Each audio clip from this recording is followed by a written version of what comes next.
Voilà, nous devons gagner cette guerre-là, la guerre de la communication et de l'expansion de l'évangile. Alléluia. Voilà. Alléluia. Hier, nous avons commencé une étude qui était très profonde, intéressante, beaucoup de personnes. Et Rosie, je te cherchais même, tu es arrivé, sois béni. Voilà, maintenant il peut commencer. Hier, nous avons commencé une très belle étude sur, en prenant pour appui Actes chapitre 9, l'expérience de Paul sur le chemin de Damas. Et donc aujourd'hui, nous allons continuer notre étude.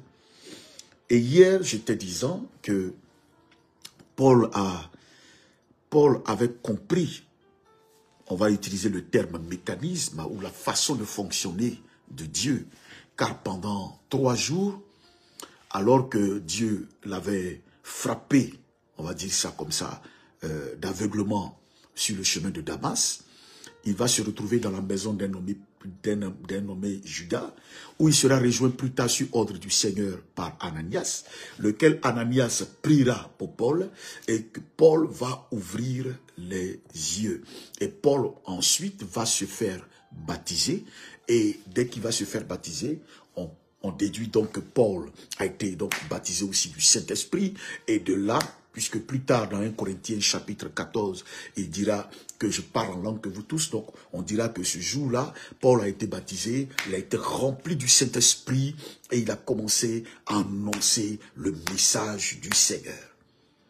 Ce qui m'intéresse là, c'est la progression de Paul, c'est l'évolution de Paul, c'est la progression de Paul, c'est comment Paul a progressé, comment Paul a avancé, comment Paul a cheminé avec Dieu de sorte à ce qu'il aille encore plus loin, jusqu'à ce que nous puissions connaître un Paul qui, dans le livre de Galates chapitre 2 à partir du verset 20, dira « Si je vis, ce n'est plus moi qui vis, mais c'est Christ qui vit en moi. Si je vis, ce n'est plus moi qui vis, mais c'est Christ qui vit en moi. » Vous voyez, ça c'est ce que il dit. Et quand on regarde encore Paul, il dira que soyez mes imitateurs comme je le suis de Jésus. Ce même Paul dira encore que l'évangile que je vous enseigne, je ne le tiens pas d'un homme, mais je le tiens directement de Dieu lui-même. Donc regardez la métamorphose de l'apôtre Paul. Regardez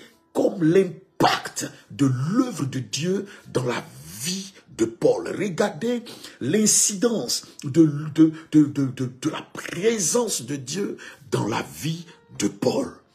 Et c'est à cela que je nous conduis maintenant même. Je vous conduis maintenant même pour que nous puissions voir comment est-ce que Paul a évolué, comment Paul a progressé, comment Paul s'est métamorphosé, comment Paul de zélé, de persécuteurs, de personnes qui respiraient la haine contre cette nouvelle voie, contre les chrétiens, contre l'église de Christ, comment de cette haine-là, il est passé en un disciple hardi de Jésus-Christ de Nazareth. Comment il est passé en un disciple hardi de Jésus-Christ de Nazareth. Comment il est passé à quelqu'un de rempli de la puissance de Dieu. C'est de cela que je veux vous parler. Voyez-vous, je pars du principe qu'aujourd'hui, beaucoup de gens ne font pas très souvent la différence dans certaines appellations. Alors moi, à l'époque, à Antioche, dans Actes chapitre 11, là où ce nom est apparu, il y avait un groupuscule de personnes. Ces personnes vivaient entre elles, étaient toutes différentes des autres. On avait l'impression qu'elles s'étaient barricadées. Elles ne parlaient plus le même langage que les autres. Et finalement, on les a appelés des chrétiens. C'est là-bas qu'ils ont eu le nouveau nom chrétien. Mais c'est parce qu'ils s'étaient carrément distingués. Des personnes qui descendaient de Christ. Ils s'étaient distingués de par leur attitude, distingués de par leur comportement, distingués de par leur pratique, distingués de par leur fréquentation, distingués de par tout ce qu'ils faisaient. Donc, ils n'étaient pas comme avant. Ils étaient particuliers et donc on les a catalogués et on leur a donné un nom presque moqueur. C'était presque moqueur. On dit c'est des chrétiens, c'est les disciples du bandit qu'on a tué là. Ce sont eux. Voyez-vous, donc on leur a donné ce nom qui apparemment semblait moqueur, semblait les cataloguer, semblait les caricaturer, mais qui étaient véritablement ce qu'ils étaient, c'est-à-dire des descendants de Jésus-Christ, de Nazareth, qui avaient hérité de sa nature, hérité de sa politique, hérité de son onction, hérité de son esprit. Mais aujourd'hui, est-ce que cette connotation, est-ce que le mot chrétien signifie encore ce qu'il était? Aujourd'hui, c'est un terme un peu plus galvaudé. C'est un terme un peu plus galvaudé. Parce que, il y a peu de jours, il y a un jeune qui m'avait contacté, puis il m'a dit, papa, je veux que tu me suives. Alors je lui demande, je te suis comment? Tu n'es pas dans mon église. Donc, évidemment, je ne peux pas te suivre. Mais je lui demande, tu as une église? Il dit, non, je suis chrétien, mais je ne vais pas à l'église. Je suis chrétien, mais je ne vais pas à l'église. Voyez un peu la terminologie. Voyez comment est-ce que lui, il voit. Il dit, je suis chrétien, mais je ne vais pas à l'église. Donc, cette connotation-là, parce que le mot chrétien a beaucoup changé. Donc, des gens chrétiens, pour eux, signifie quoi? Non, je crois qu'il y a un Dieu qui existe, et je crois au Seigneur Jésus, je crois qu'il est venu à la croix, et je ne suis pas opposé à ça. Pour eux, ça fait d'eux des chrétiens. Donc, ils se font appeler chrétiens juste parce qu'ils n'ont rien. Ils n'ont pas de problème avec la chose de l'église. Ils n'ont pas de problème avec la chose chrétienne. Donc, ils se font appeler chrétiens. Voyez? Donc, d'autres, ils se disent chrétiens parce que papa et maman, ils les voient aller à l'église, eux-mêmes, ils sont nés. Et d'autres poussent même la chose plus loin. Ils disent, je suis né chrétien. Parce que pour eux, papa et maman vont à l'église comme ils sont nés de papa et maman. Donc, ils sont chrétiens d'office. Donc, voyez la connotation que le mot prend. Donc, il est devenu, c'est un terme un peu plus galvaudé aujourd'hui. Il n'est plus ce qu'il représentait à l'époque d'Antioche, à l'époque de l'église primitive. Ce n'est plus comme ça que ça se passe. Vous avez même des gens qui disent qu'ils sont des chrétiens, mais qui ne vont pas à l'église. Moi, je connais des gens qui disent qu'ils sont chrétiens, mais qui sont toujours dans les boîtes de nuit, qui disent qu'ils sont chrétiens. Ils n'ont rien. Ils évoquent toujours le nom de Jésus. Ils ont une Bible. Ils chantent des cantiques chrétiens. Mais leur vie est aux antipodes de ce que la Bible ou de ce que Jésus exige de celui qui est de lui. Donc le mot est un peu plus galvaudé. Il est devenu plus général parce que tous ceux où il y a une croix, n'importe où on dit, bon, c'est des chrétiens. Mais ce n'est pas cette signification que prenait cette appellation au temps de l'église primitive, donc au temps dans cette ville d'Antioche. Donc pour moi, la terminologie qui est beaucoup plus intéressante aujourd'hui, au-delà du mot chrétien, pour moi c'est le mot disciple, que j'aime bien. Le mot disciple de Jésus-Christ, enfant de Dieu, disciple de Jésus, enfant de Dieu. Pour moi, c'est très important et ça va nous permettre de pouvoir comprendre la suite de la chose. Disciple de Jésus, enfant de Dieu. Parce que le disciple, c'est celui qui est au pied d'un maître et qui apprend du maître, qui se laisse modeler et influencer par l'enseignement du maître, qui copie les habitudes et l'enseignement du maître. C'est cela le disciple. Donc, vous voyez que la connotation est beaucoup plus importante. Donc, on ne parle pas de comportement libéral, on ne parle pas de je fais ce que je veux. Non, si tu veux, si le maître doit te garder auprès de lui, c'est qu'il s'assure que l'enseignement qu'il te donne, tu le suis à la lettre. C'est à partir de ce moment qu'on te dit disciple de Jésus-Christ de Nazareth. Donc, le maître t'enseigne, le maître t'inculque des valeurs, le maître écrit en toi ses lois, le maître enfouit en toi sa parole. Et c'est en ce moment-là, tu fais comme lui, tu copies ses habitudes, tu copies ce qu'il est. C'est là qu'on dit que tu es disciple de Jésus. Donc, vous voyez, tu es un peu plus en avant, tu es un peu plus élevé que la simple terminologie de chrétien qui aujourd'hui, comme je l'ai dit, au risque de me répéter, qui est une terminologie un peu plus galvaudée aujourd'hui, qui n'a plus le sens qu'il devait avoir. Vous comprenez? Donc pour moi, le disciple de Jésus-Christ, c'est celui qui est au pied du Seigneur, qui apprend au pied du Seigneur, qui est là au pied de Jésus et qui apprend au pied du Seigneur. Et c'est un peu cet enseignement-là que Paul nous donne dans l'évolution de sa vie, dans la progression de son acceptation du Seigneur Jésus. Comme je le disais dans un enseignement, beaucoup de gens n'ont pas évolué depuis qu'ils ont confessé, j'ai accepté Jésus comme Seigneur et Sauveur, ils sont même allés aux eaux du baptême, mais ils n'ont plus progressé, ils n'ont plus avancé, ils ne sont plus allés plus loin. Vous comprenez? Ils ne sont plus allés plus loin pour la simple raison qu'ils n'ont pas compris effectivement l'implication de ce que cela signifie que de devenir un enfant de Dieu. Parlons d'enfants de Dieu. Dans Jean chapitre 1 verset 12, la Bible dit à tous ceux qui l'ont reçu, à tous ceux qui ont cru en lui, il a donné le pouvoir, ou elle a donné le pouvoir, la parole, de devenir enfants de Dieu, lesquels sont nés, non de la volonté de la chair ni du sang, mais de la volonté de Dieu. Donc à partir de ce moment-là, quand on dit que tu es un enfant de Dieu, c'est différent de la créature. Parce que je vois beaucoup de païens, des gens qui vivent mal. Et puis quand on leur parle, et nous tous on est enfants de Dieu. Nous ne sommes pas tous des enfants de Dieu. Nous sommes certes tous des créatures du Seigneur, parce que c'est Dieu qui nous a créés. Mais nous ne sommes pas tous des enfants de Dieu, parce que pour être un enfant de Dieu, tu rentres dans un mécanisme.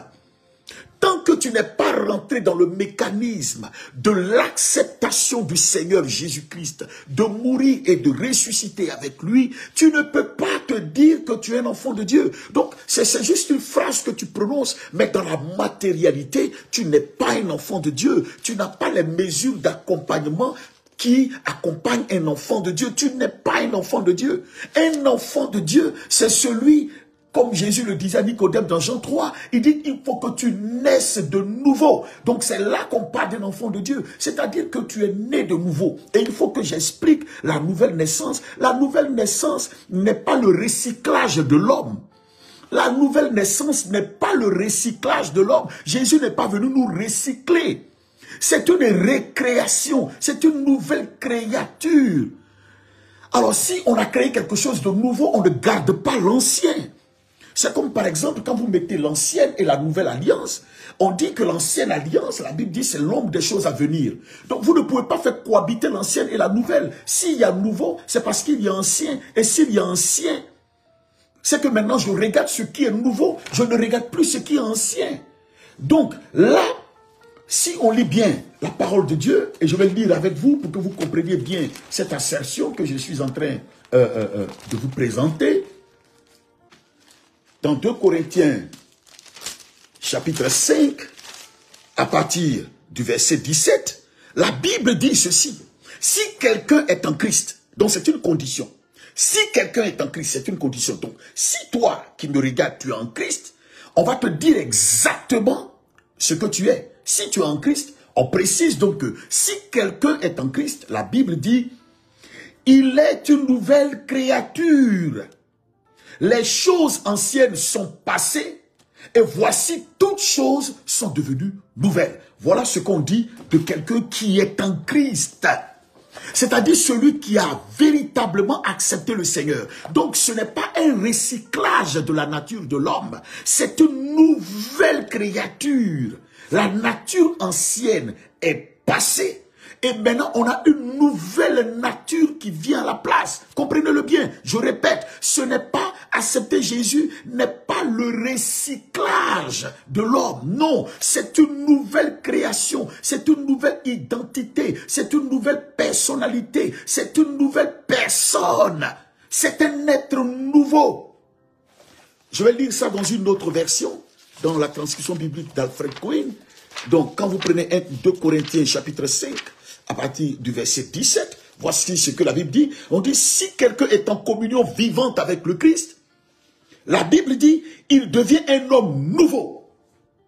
Dis avec moi, un homme nouveau, je suis un homme nouveau, je suis une femme nouvelle.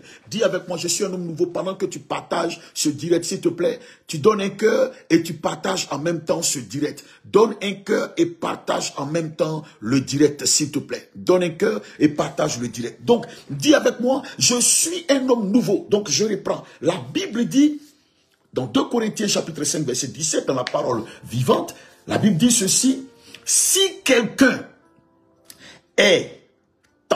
entre en communion, on dit il entre en communion. Donc il n'était pas en communion. Maintenant, il entre en communion avec Christ. Il entre en communion avec Dieu. Il entre en communion avec le Seigneur. C'est-à-dire que la relation était brisée quand on était païen. Si maintenant je décide, en acceptant le Seigneur, d'entrer en communion avec lui, la Bible dit ceci, que, et une communion vivante, la Bible parle de communion vivante, il devient un homme nouveau. Et il continue, il est recréé. Oh, j'aime cette version. Il est recréé. Donc, ce n'est pas un recyclage. Non, on te recrée. On efface l'ancienne nature et on te recrée. C'est un processus spirituel. C'est un processus de l'esprit. Quand il tombe sur nous, quand on accepte le Seigneur, qu'il entre en nous, il nous refaçonne, il nous recrée, il nous refait. Donc, c'est ce qu'on appelle la nouvelle naissance. Donc, il n'y a donc pas, et je vais répéter, de cohabitation entre Jésus et l'ancienne nature. Parce que si on s'en tient à ce que la Bible dit dans la matérialité, l'ancienne nature n'existe plus. On parle donc d'une nouvelle nature. Si donc tu es dans un procédé de cohabitation de l'ancienne et de la nouvelle nature, tu n'as pas encore accepté le Seigneur. C'est-à-dire que la nouvelle nature même n'existe pas. Et c'est qu'en fait tu es dans l'illusion totale toi-même. Il faut qu'on se comprenne bien. Et je vais relire pour que vous puissiez percevoir entièrement le verset. La Bible dit, si quelqu'un entre en communion vivante avec le Christ, il devient un homme nouveau. Il est recréé. L'ancien état est dépassé. On n'a pas de recyclage. On dit c'est dépassé. C'est terminé. On a fini avec ça. On a jeté. On n'en a plus besoin. On n'en a plus besoin. C'est comme aujourd'hui, j'avais peut-être un Sony Ericsson, ou bien un Ericsson GA628 en 1997 ou 98. Et puis aujourd'hui, j'ai peut-être un iPhone 16. Et vous voulez que je me promène avec les deux téléphones? Non. C'est justement l'accroissement de cette technologie jusqu'à ce que c'est arrivé au iPhone 16. Donc, qu'est-ce que je fais encore avec le GA? Est-ce qu'on trouve même le GA sur le marché encore? Non. Personne de façon normale ne va aller utiliser ce téléphone-là parce qu'il est dépassé, il est fini, on n'en a plus besoin. Donc vous, votre ancienne nature, et on précise que lorsque le Seigneur vient, vous êtes recréé, ça veut dire que l'ancienne nature est morte, elle est détruite, elle est enterrée, elle est ensevelie, elle est dépassée, c'est fini. Vous êtes un homme recréé, vous êtes une nouvelle créature, donc vous n'avez plus rien à voir avec l'ancienne nature. Est-ce que quelqu'un comprend? Vous n'avez donc plus rien à voir avec l'ancienne nature. Elle est dépassée, elle est finie. On se comprend, hein? Voilà.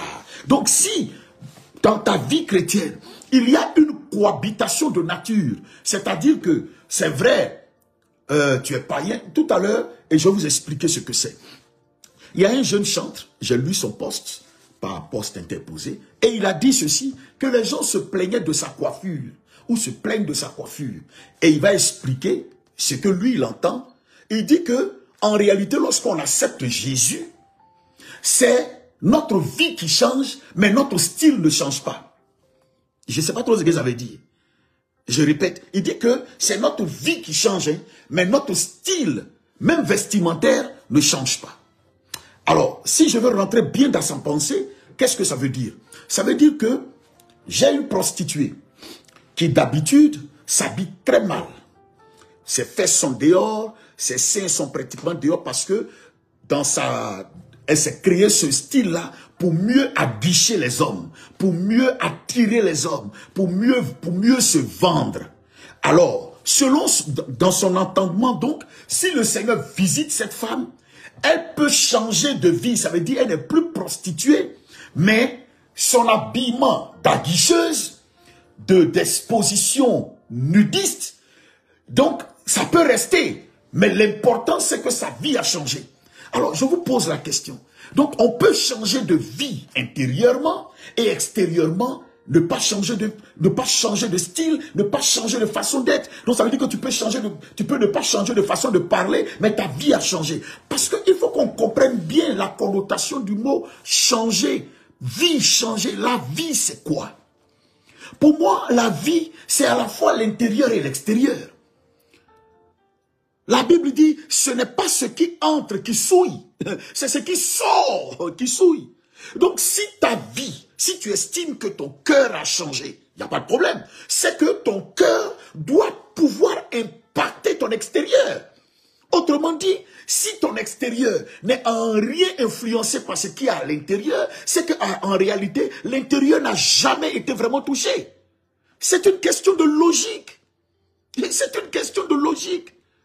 Voilà, ça veut dire qu'aujourd'hui, si tu t'es levé, tu dis que moi, le Seigneur m'a touché et il dit et puis moi, je prends la décision de ne plus être une prostituée. Ça veut dire que l'acte de prostitution et tout ce qui est autour de la prostitution, c'est-à-dire la cigarette, l'habillement et les fréquentations, tout cela est mis dans le même sac.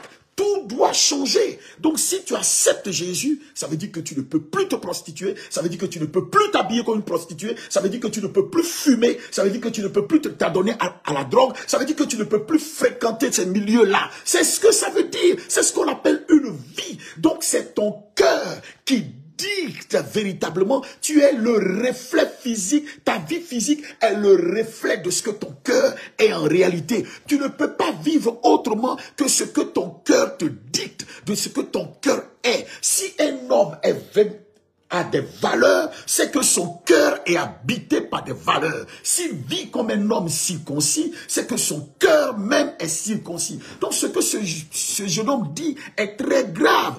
Et c'est aujourd'hui la mentalité de beaucoup de gens. Ça veut dire pour eux, on ne doit pas regarder ce qu'ils sont, on ne doit pas regarder ce qu'ils sont, on ne doit pas regarder ce qu'ils font, on doit regarder leur cœur. Mais entre nous, qui a le pouvoir de regarder vos cœurs?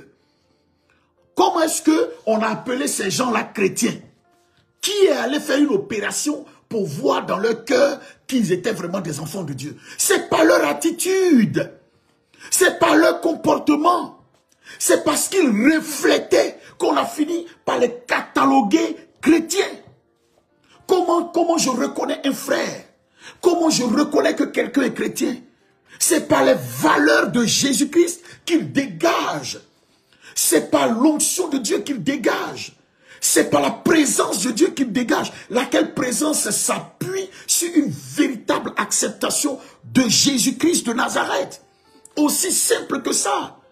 Si vous n'avez pas compris ça, ça veut dire que vous n'avez rien compris.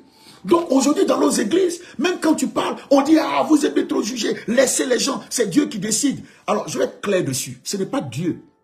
Ce n'est pas au ciel que ça va se passer. C'est déjà sur la terre que ça va se passer.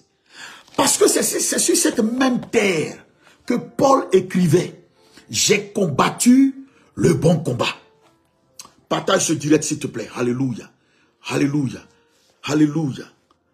Partage ce direct. Partage ce direct. Donc Paul dit « J'ai combattu le vrai combat. » Il n'était pas au ciel quand il le disait. Il n'était pas encore mort quand il le disait. Il n'avait pas été enlevé quand il le disait. Et on va le lire. 2 Timothée chapitre 4 verset 7, la Bible dit « J'ai combattu le bon combat, j'ai achevé la course, j'ai gardé la foi. » Au nom de quoi Paul, qui est encore sur la terre, lui, il peut décider, il peut dire que lui, il a combattu le bon combat. Il s'appuie sur quoi? C'est parce que les thèmes, c'est parce que le mécanisme, les lois, les principes de Dieu sont déjà sur la terre, dictés aux hommes par le Saint-Esprit. Et c'est par ce Saint-Esprit-là qu'on peut savoir que tu es de Dieu ou tu n'es pas de Dieu par les actes que tu poses. Par exemple, La Bible elle-même dit, les voleurs n'entreront pas au ciel. C'est pas moi qui dis, c'est la Bible qui dit. Mais toi, quand tu voles, et puis on te dit, non, tu voles, tu vas aller en enfer, tu dis, non, c'est Dieu qui va juger. Non, Dieu a déjà dit. Et il ne faut pas croire que ce qui est écrit va être modifié à la tête du client. Si tu es un voleur et que tu meurs dans le vol, tu vas en enfer. Il n'y a pas de discussion dedans. Si tu es un voleur, tu vas en enfer. Il y a qui disent, eh non, il est homosexuel, c'est pas grave, il est pédé, ou bien il est woubi, mais c'est pas grave, Jésus voit le cœur. Mon ami, si tu es woubi, tu vas en enfer. C'est pas à la tête du client, c'est déjà écrit. Dehors les homosexuels, dehors les chiens, c'est écrit, c'est pas moi qui l'ai dit. Donc ce que les hommes te reprochent, ils s'appuient sur la parole de Dieu pour te le reprocher. Ils s'appuient sur les Écritures pour te le reprocher. Quand ils te disent menteur, mais c'est réel, tu es un menteur. Et ce n'est pas, c'est à la fois un jugement et c'est réel. Et le menteur qu'il dit, ce n'est pas lui qui l'a inventé, c'est le Seigneur Jésus-Christ qui dit que si tu es un menteur, tu n'entres pas dans le royaume des cieux. Tu n'entres pas. Parce que le père du mensonge, c'est le diable dont tu fais les œuvres de ton père. Voilà ce que la Bible dit. Les gens aujourd'hui ne veulent pas être confrontés dans leur saleté. Ils ne veulent pas être confrontés dans leur vie. Ils ne veulent pas être confrontés dans les actions qu'ils posent. Ils estiment qu'eux, ils peuvent vivre comme ils veulent. Et puis c'est Dieu qui va décider s'ils entrent au ciel ou pas. Non, la Bible a été claire. Paul dit, j'ai combattu le bon combat. Il est encore sur la terre. Et puis il parle. Ça veut dire qu'il connaît. Il savait ce que Dieu attendait de lui. C'est encore sur la terre que Paul même dit encore, soyez mes imitateurs comme je le suis de Christ. Mais pourtant, Paul n'a pas vu Jésus. Pourtant, Paul n'a pas vu Jésus. Physiquement, je veux dire. Comme les pierres, les gens et autres. Il n'a pas mangé avec lui dans la même assiette. Mais quand le Seigneur s'est présenté à lui, il a eu la révélation du Seigneur. Il s'est approché du Seigneur pour que Dieu puisse curer sa vie. Pour que son ancienne nature passe. Et qu'il vive de nouveau. C'est à partir de ce moment-là que lorsque Paul a été un homme spirituel accompli par l'œuvre du Saint-Esprit, il déclare maintenant dans Galates chapitre 2, à partir du verset 20, il dit, si je vis, ce n'est plus moi qui vis, mais c'est Christ qui vit en moi. Alléluia. Ce n'est plus moi qui vis, mais c'est Christ qui vit en moi. Voilà l'importance de cette assertion. Donc, si nous sommes en Christ, nous sommes une nouvelle créature. Cette nouvelle créature concerne ce que nous disons, ce que nous regardons, ce que nous entendons, ce que nous fréquentons, les endroits que nous fréquentons, ce que nous consommons.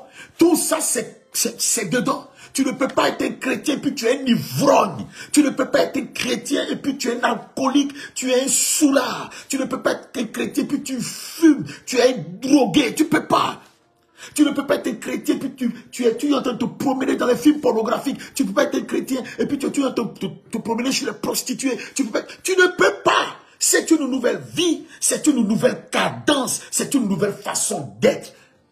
Si ça te plaît, tu prends. Ça ne te plaît pas, tu laisses. Maintenant, je vais vous expliquer. Et la vie de Paul est un exemple. On pourrait prêcher Paul pendant au moins 2-3 ans, que je ne serai même pas fatigué. Je vous sortirai des révélations toujours sur Paul. Dis, donne-moi un amen maintenant. Donne-moi un amen pendant que tu donnes un cœur. Donne-moi un amen maintenant même. Et puis on continue. Donne-moi un amen maintenant. Donne-moi un amen. Donne-moi un amen. Donne-moi un amen. Alléluia. Rabashaka rabayanda karababababa. Le borokoto roborianda la bababa. Le boshaka rabaya la baba. Rebo sakara bababa. Alléluia. Donne-moi un amen. Amen. Donne-moi un amen pendant que tu donnes un cœur. Alléluia. Souvent je dis aux gens, et je vais dire ces vérités avant de continuer sur l'enseignement. Parce que je n'ai pas l'intention de te caresser. Au moins, j'aurais eu au moins la possibilité de te dire la vérité. C'est à prendre ou à laisser. Voilà. C'est que si tu n'es pas obligé de m'écouter. Mais c'est ce qui est. Le fait que tu n'écoutes pas ne change pas la réalité de ce que je te dis. Le fait que tu n'écoutes pas, le fait que tu le rejettes, ne veut pas dire que ça n'existe pas. Ça y est. C'est juste que toi, tu n'écoutes pas. Mais ça, c'est toi qui vois. Regardez ce que la Bible dit. Souvent, je dis souvent aux gens, avant de lire le verset biblique, que le ciel, c'est pas fait pour tout le monde. Il faut écrire ça, et puis je vais t'expliquer. Le ciel n'est pas fait pour tout le monde.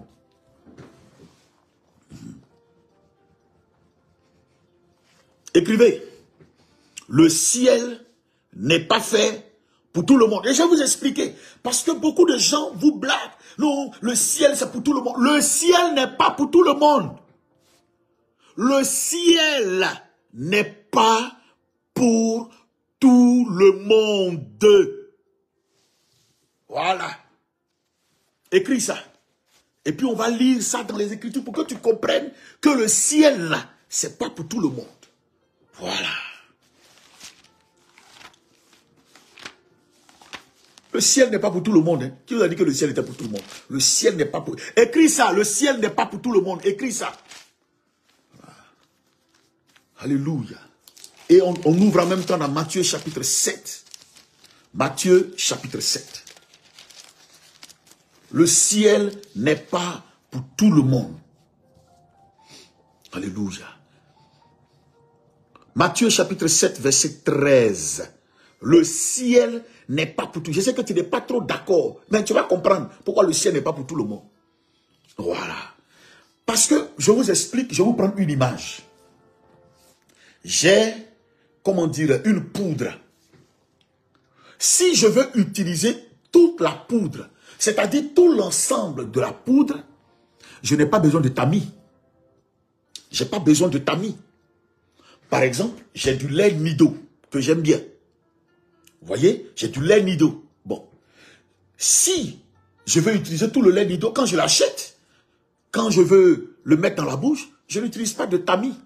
Ça veut dire que tout ce lait-là, ça doit rentrer dans mon ventre. Je dis donc que tout ce contenu de la boîte-là est bon. Donc ça doit entrer dans ma bouche. Vous comprenez, non? Tout ça, ça doit entrer dans ma bouche. Donc, je ne suis pas en train... Partagez ce direct, s'il vous plaît. Donc, je ne suis pas en train de filtrer ou bien de tamiser le lait. Je le consomme. N'est-ce pas? Quand nos mamans, elles font le crocodile, en Côte d'Ivoire, c'est le manioc séché, on le pile. Après, on le met dans un tamis pour enlever ce qui est mauvais et pour garder ce qui est bon. Vrai ou faux? À l'époque, maintenant on ne trie plus le riz, mais à l'époque, moi je me souviens quand j'étais petit, je triais le riz. Le riz, Tenkassia, d'autres mangeaient maloussou, on appelle ça maloussou. Mais si le riz est si bon, vous ne triez pas. Vous prenez tout le riz, vous le mettez au feu, vous préparez.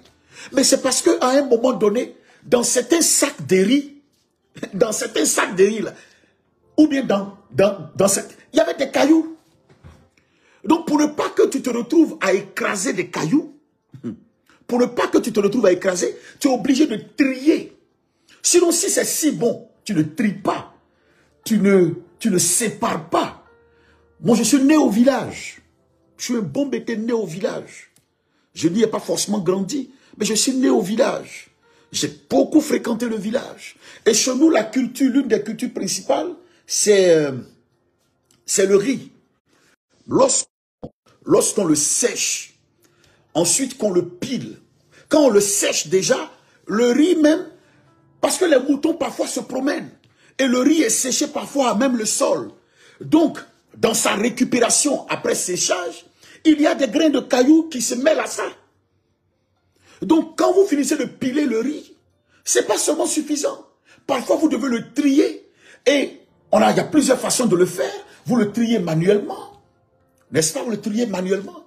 Et parfois, les femmes ont une technique, c'est qu'elles mettent le riz dans l'eau afin que tout ce qui est cailloux, sable, etc.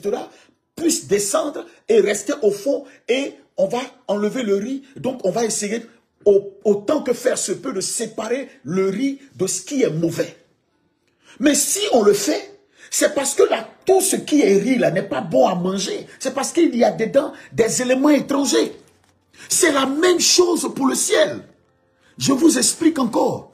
Si Dieu veut que tout le monde entre au ciel, là, c'est très simple. Quand Jésus est mort là, il n'y a pas deux portes qu'il va placer. Il n'y a pas deux portes que Jésus va placer. Regardez Matthieu chapitre 7, à partir du verset 13. C'est ça? La Bible dit. Il dit, entrez par la porte étroite. C'est lui-même qui est en train de dire. Hein? Et ça, c'est Jésus qui parle. Jésus dit, entrez par la porte étroite. Mais, donc, s'il y a une porte étroite, ensuite, on va avoir une porte large. Mais pourquoi toi, tu mets deux portes? Pourquoi il y a deux portes et puis il n'y a pas une seule porte, une porte large et puis nous tous, on va rentrer dedans? Pourquoi? Parce que les gens veulent définir à leur façon leur chrétienté. Non, c'est pas toi qui définis ça. Ça peut te plaire ou pas, c'est toi qui vois. Mais ce n'est pas toi qui définis la chrétienté. Et ce n'est pas toi qui définis comment ça devrait se passer. Non. Il y a une seule personne qui, elle, est morte et ressuscitée. C'est elle qui a défini les règles de la vie qu'il t'offre. C'est lui seul, cette personne-là. C'est lui qui t'offre. C'est elle du moins qui t'offre cette vie-là. Donc c'est elle qui définit comment tu dois la vivre. C'est pas toi qui décides. Hein? C'est pas toi qui décides. Alors des gens font comme si ce sont eux qui décident. Ce sont eux. Non, moi je vis ma vie, Jésus va décider. Non, c'est pas Jésus qui décide. Il a déjà, du moins c'est pas toi qui décides. C'est maintenant que ça se passe. Donc, au verset 13, on parle d'une porte étroite.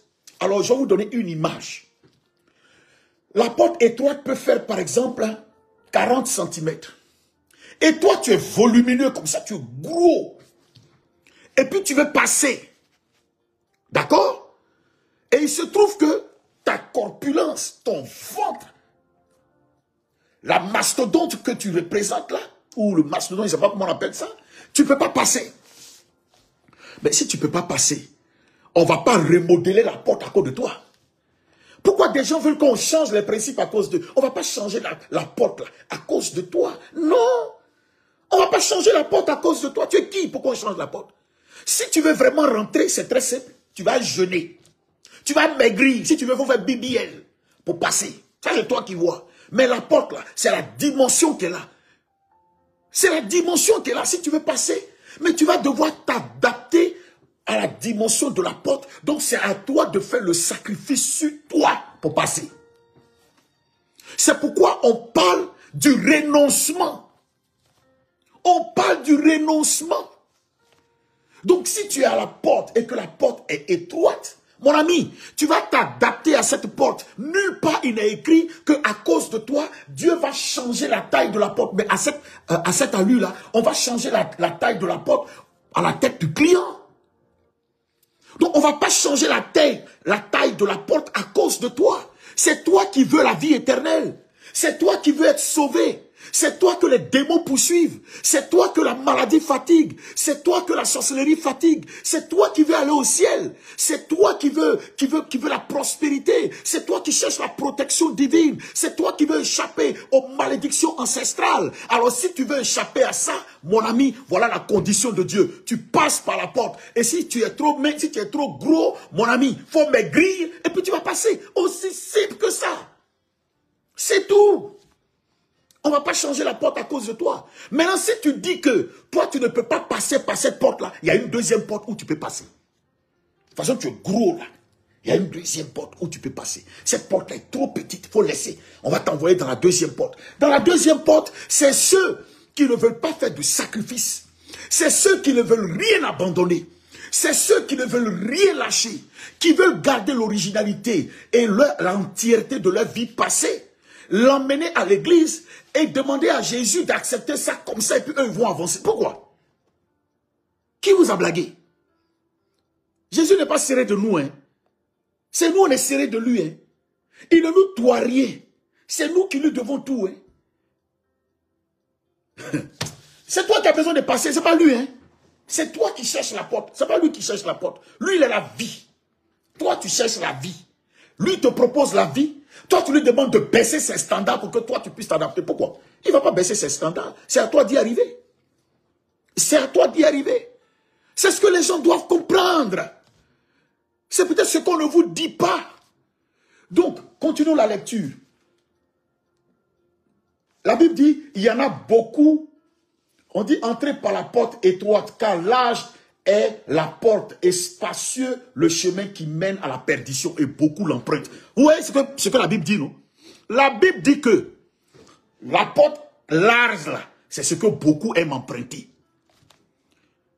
C'est pourquoi les gens aiment les églises où on ne vous prêche pas la sévérité de l'évangile.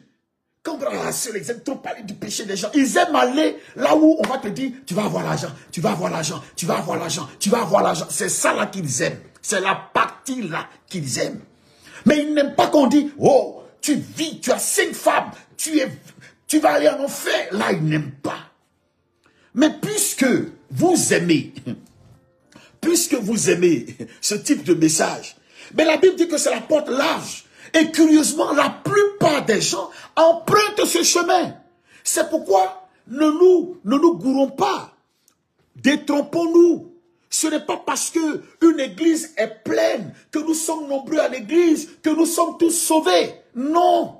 Peut-être que sur 1000 personnes, il y a seulement 100 qui ont véritablement accepté le Seigneur. Les 900 là, ils sont en train de se leurrer, ils sont en train de se blaguer, ils sont en train de se... Mais ils sont en train de... Ils jouent avec leur vie. Ils jouent avec leur vie. Alléluia. Ils jouent avec leur vie. Vous êtes nombreux, vous allez à l'église. Et les pasteurs font comme si... Il y a des églises qui ne peuvent plus vivre sans certaines personnes. Le gars, il fait un mois à la maison, il ne vient pas à l'église, on le poursuit. Il dit non, bon, je vais venir. On l'appelle, il faut venir. Je ne vais pas t'appeler, ni aujourd'hui, ni demain. Si tu veux, ne viens pas. Si tu veux, viens. C'est toi qui as besoin de salut. Moi, j'ai le salut. Quand toi, tu ne vas pas au travail, là, tu appelles au travail, non? Pour dire, je ne viendrai pas parce que tu prends une autorisation d'absence, non? Tu prends une permission, non? Pourquoi toi, quand pour venir à l'église, on doit te demander pardon? Il ne faut pas venir. Reste à la maison. Reste à la maison. Moi, je suis catégorique. Il faut rester à la maison, camarade. On va pas Si tu es malade, on va te rendre visite. Mais si ce sont tes caprices, les caprices habituels des chrétiens qui viennent quand ils veulent, ils ne viennent pas quand ils veulent, ils sont à la maison, non, j'ai un bac qui doit passer, non, j'étais à l'anniversaire de ma filleule, non, il y avait un petit baptême là, on était là-bas, on n'a pas pu venir, non, j'étais un peu fatigué parce que la veille, il y avait une fête, et puis on... Faut pas venir. Ne viens pas à l'église, reste à la maison. On ne va pas te poursuivre. On se rend compte qu'en réalité, tu penses que tu es trop important. Et les gens, ils se sentent importants.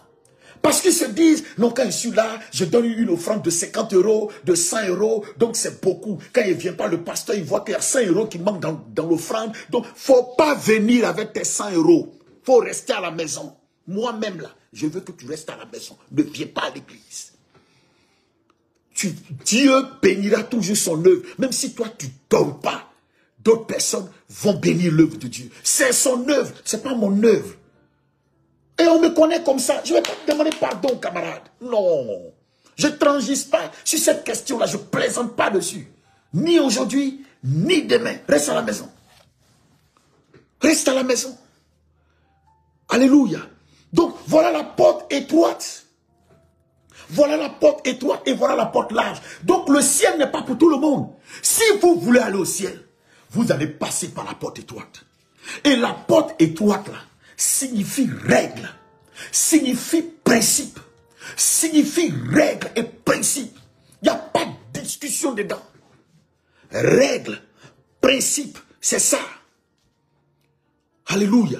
Aussi simple que ça. C'est à prendre ou à laisser. Je vous explique un thème en droit que j'aime beaucoup expliquer. Des gens peuvent se rappeler même de cela.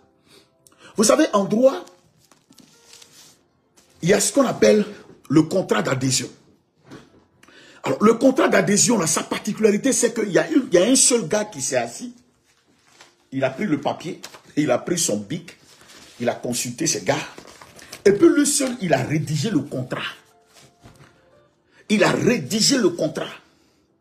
Et le contrat, là, quand il a fini de rédiger, on te donne. Il faut lire. Ce n'est pas pour que tu apportes un amendement. Hein. Ce n'est pas pour que tu apportes des corrections. Hein. Ce n'est pas pour que tu apportes des additifs. C'est à prendre ou à laisser. Quand parfois vous partez à la banque, il y a des contrats qu'on vous donne. Quand vous allez dans les maisons d'assurance, il y a des contrats qu'on vous donne. Parfois, vous ne lisez même pas. C'est un long papier comme ça avec des astérix et tout ça. Parfois, vous ne lisez pas. Vous dites, oh, vous êtes tellement pressé que vous signez. Mais c'est le jour où le problème va se produire là, qu'on va vous sortir la partie que toi, tu as signée, mais que tu n'as pas lue. Ça s'appelle un contrat d'adhésion. On l'accepte en bloc ou on le rejette en bloc. On ne le modifie pas au gré des circonstances et des gens. On ne modifie pas. Donc, l'alliance que le Seigneur nous a octroyée, ça s'appelle une alliance qu'on appelle le contrat d'adhésion. C'est à prendre ou à laisser. Alors des gens arrivent, ils veulent que Jésus-Christ... Et puis c'est eux, les seuls qui se blaguent. Oh, vous aimez trop ça. Ça, c'était l'évangile d'avant. L'évangile de maintenant. Ah, l'évangile de... Tu as ta nouvelle Bible. Tu as ta nouvelle Bible. Comme l'évangile de maintenant. Tu as ta nouvelle Bible.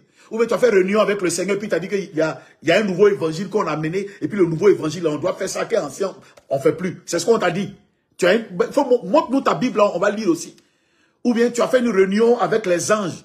Et puis les anges t'ont informé que désormais c'est comme ça on fait. Et que ancien, on ne fait plus ça. Dieu, donc les anges t'ont dit que maintenant on peut mentir, c'est pas grave, mais on peut être sauvé. Et qu'avant les gens exagéraient. C'est ce que, quand tu as fait ta réunion avec les anges là, c'est ce qu'ils t'ont dit. Pourquoi vous êtes comme ça? Donc en réalité, ce sont des gens qui n'ont pas envie de se convertir. Ils veulent vivre dans l'église comme ils veulent, sans interpellation. Sans interpellation. On ne doit pas les interpeller. Ils font ce qu'ils veulent. On ne va pas les interpeller.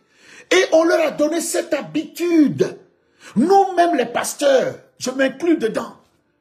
On a donné la force à ces gens-là de vivre mal et de se comporter mal. Un jour, j'étais à Abidjan, encore en 2004. Et puis, il y a un gars qui est venu, par le truchement de quelqu'un d'autre. Non, il faut qu'il vienne me voir, c'est important. Et le gars arrive chez moi. Et quand j'ouvre la porte, il est en train de tirer une tasse. Et le pasteur, excusez-moi, il est en train de fumer. Il a carré une belle voiture, il est en train de fumer. Il a fini de fumer, maintenant il rentre. Bonjour pasteur, excusez de l'odeur. Bonjour pasteur. Et puis il s'assoit. J'étais déjà énervé.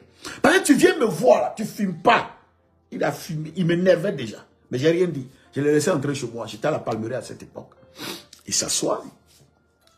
Et puis, il dit bon, ah il prend un air. Il prend un air quoi. Bon, pasteur, je sais que vous n'avez pas beaucoup de temps, moi non plus. Donc, on va aller rapidement, vite fait, bien fait, rapidement. Ben, pasteur, vous savez, j'ai des affaires là. Rapidement, je connais quelques petits blocages. Et donc, bon, j'aimerais vous voir. Attendez, voilà. Et puis, il fait ça, il sort une enveloppe. Il dépose l'enveloppe. Elle est volumineuse, que je n'ai pas compté. Il dépose. Voilà, et bon, ça c'est pour vous. Voilà, vous allez prier pour mes affaires et tout ça, afin que vraiment ça puisse marcher et tout ça. J'ai regardé le gars, c'est bizarre, mais il y a une colère qui m'a pris. Et pour ceux qui me fréquentent, ils savent que c'est comme ça que je suis. Il y a une colère qui m'a pris, il m'a énervé en même temps. C'est pas l'argent que j'ai regardé. L'argent c'est quoi? C'est pas ça que j'ai regardé. Mais c'est la façon dont il me prend la même. Et c'est la façon dont il prend le Seigneur. C'est la façon dont il prend le Seigneur qui m'énerve même. Je lui ai dit, je suis donc un marabout. Il dit, non, j'ai dit, vous êtes chrétien? Il dit, non, cette affaire. Non, moi je ne suis pas chrétien, je suis musulman. J'ai dit, t'es musulman, ben va voir Mahomet. Va voir Mahomet. Pourquoi seulement tu viens voir? Il dit, non, voilà le frère. J'ai dit, non. Je vais te parler du Seigneur Jésus. Il dit, non, lui, il est pressé. J'ai dit, dans ce cas, tu prends ton argent et tu t'en vas. Si tu veux pas que tu parles de Jésus, là, moi, il ne peut pas prier ce Jésus-là aussi pour tes affaires. Moi, je ne suis pas un marabout. Hein. On ne veut pas me consulter. Hein. Quand tu viens me voir avec ton problème, je te présente Jésus d'abord. Si tu es chrétien, c'est un autre cas. Mais si je sais que tu n'es pas chrétien, mon ami, je ne prie pas pour toi. Je t'annonce Jésus de Nazareth d'abord. Je vais te faire confesser Jésus. Si tu dis que tu ne crois pas, c'est que tu ne dois pas aussi croire à la prière que j'ai faite. Aussi simple. Aussi simple que ça. Voilà, il faut prendre ton antibiotique. Il était étonné. Il était étonné. Il dit, pasteur, il dit, prenez votre argent, et vous êtes pressé, non? Prenez votre argent et allez-y. Bon, le gars qui l'accompagne lui a dit, je t'ai dit non.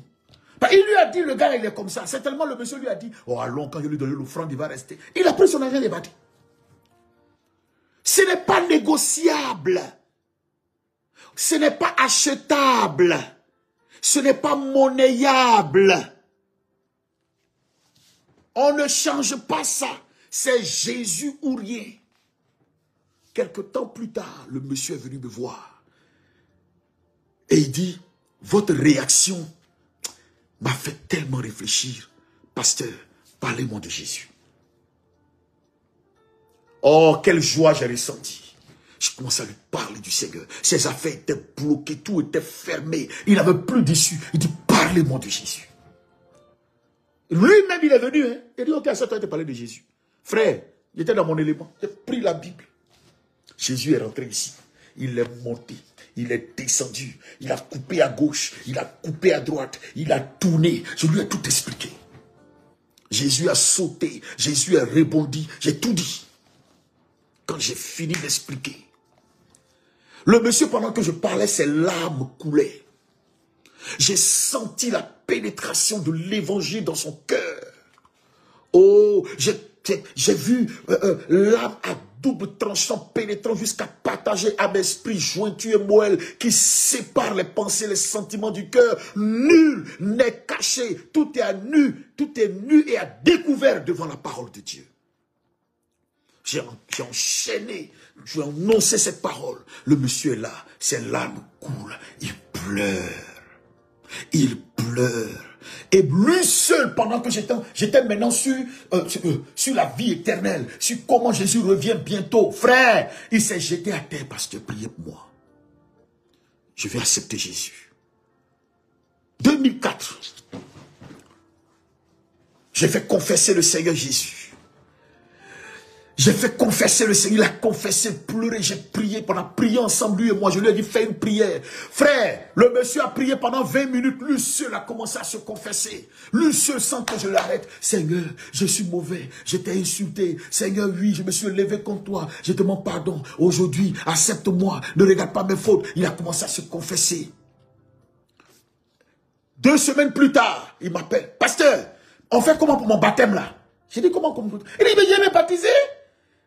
Je suis chrétien, je vais vous-même. C'est pas, j'ai dit, mais c'est utile. Lui seul, je l'ai pris, on allait dans l'eau, je l'ai baptisé. Il a été chrétien, il est décédé il n'y a pas longtemps. Chrétien converti au carré. Il a jeté tous ses fétiches. Ce qui m'a touché chez le monsieur, depuis qu'il s'est converti, il m'a jamais demandé de prier pour ses affaires. Ses affaires ont commencé à prospérer. Il a commencé à suivre les consignes. Parfois, écoute-moi, toi qui m'écoutes là, tu n'as pas besoin de prière. Tu as besoin de ranger ta vie. Écoute-moi bien, tu n'as pas besoin de prière. Tu as juste besoin de ranger ta vie. Quand il a rangé sa vie, l'onction de Dieu est descendue. Ses affaires ont commencé à marcher. Tu n'as pas besoin parfois de prière. Tu as besoin de ranger ta vie. Tu as besoin d'abandonner quelque chose. Tu as besoin de te détourner de quelque chose. C'est ça qui est la vérité. Alléluia. Je répète, toi qui me regardes, toi qui m'écoutes, toi qui me suis aujourd'hui, parfois, tu n'as pas besoin de la prière. Tu n'as pas besoin de la prière. Tu as besoin juste de Jésus. Il est mort dans la victoire. Il est mort dans la grâce de Dieu. Je l'ai vu dans ces derniers jours. Il est mort dans la victoire. Il était à l'aise, il était malade, mais il était à l'aise du Seigneur. Et son visage brillait. Je suis allé prier pour lui, dit pasteur, ne prie pas, prie pour ceux qui sont vivants. Il m'a dit, prie pour ceux qui sont vivants. Moi, je sais que je suis sauvé. Je n'ai jamais vu un homme avec autant de conviction. Et puis, il est mort dans la paix. Voilà quand le Seigneur rentre dans la vie de quelqu'un. Et c'est cela qu'on doit inculquer à nos chrétiens d'aujourd'hui, qui sont tantôt païens, tantôt chrétiens. Et je dis même au pasteur, parce qu'on a tellement baissé nos standards, que même dans nos groupes musicaux, tellement on est serré des pianistes, on va ramasser des païens pour venir jouer à l'église. Le gars est fini. Donc mon agent il est parti. Il est païen, parfois il est bourré, rempli. Mais comme il sait jouer, et comme on n'a pas envie de taper nos mains, on s'en va ramasser le païen là pour venir jouer le piano à l'église. On va ramasser des païens pour venir jouer la batterie. Et pendant qu'on est en train de prêcher, eux ils sortent. Et j'étais allé rendre visite à un fils spirituel dans son église, dans un quartier. Et j'arrive, je vois l'un des pianistes là. Enfin, c'était un païen. Je vois quelqu'un qui a arrêté dehors, il est en train de fumer. Bon, pour moi, c'est un païen bon. Alors, pour moi, il m'en va, je rentre. Je rentre dans l'église. À un moment, quand on doit me présenter, on dit le groupe musical, mettez-vous en place. Je vois le gars qui était en train de fumer dehors là. Il est au piano. Et puis il est en train de jouer. Jésus fait des miracles. Et puis il voit des gens. Il y a des gens comme ça. Quand il devait monter, il a dit, hey, il faut laisser le piano là. Il laisse le piano, laisse le piano. Laisse le piano. Non mais il chante comme ça. Laisse le piano. Laisse le piano. Plus tard, on me dit, ah, le vieux, tu veux pas. Il est en train de fumer dehors. Il fume. Et les païens ne viennent pas jouer chez moi. Hein. Les païens ne jouent pas.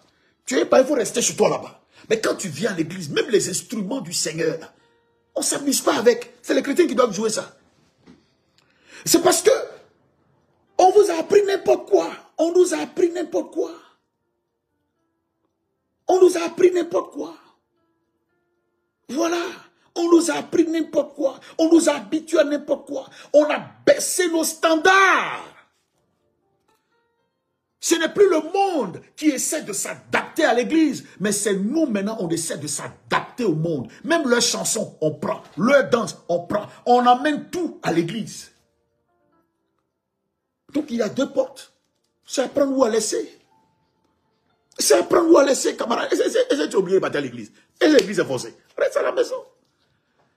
Reste à la maison, les démons. Donne un cœur, s'il te plaît, si ce message te bénit. Donne un cœur maintenant même, si ce message te bénit. Rabo shakara ba ba ba ba ba ba ba ba ba ba ba. Repoto korobo sikara ba ba. Alléluia. Donne-moi un cœur, donne-moi un cœur, donne-moi un cœur. Alléluia. Quand vous allez voir, même mon Facebook, moi, il ne fait pas l'apologie des païens. Hein. Il ne fait pas l'apologie des choses du monde. Hein. Non, non, non, non, non, non, non.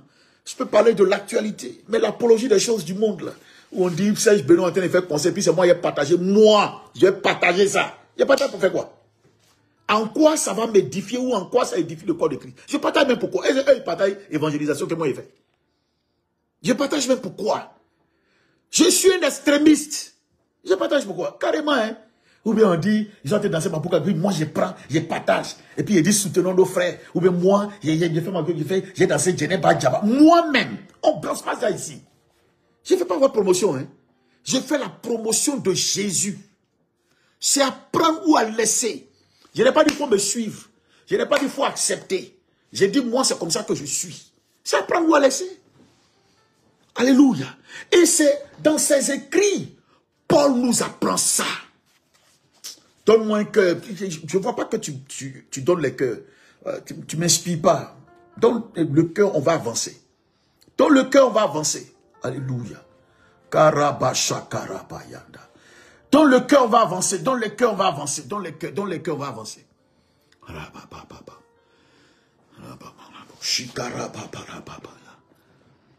Moi, je ne fais pas promotion des païens.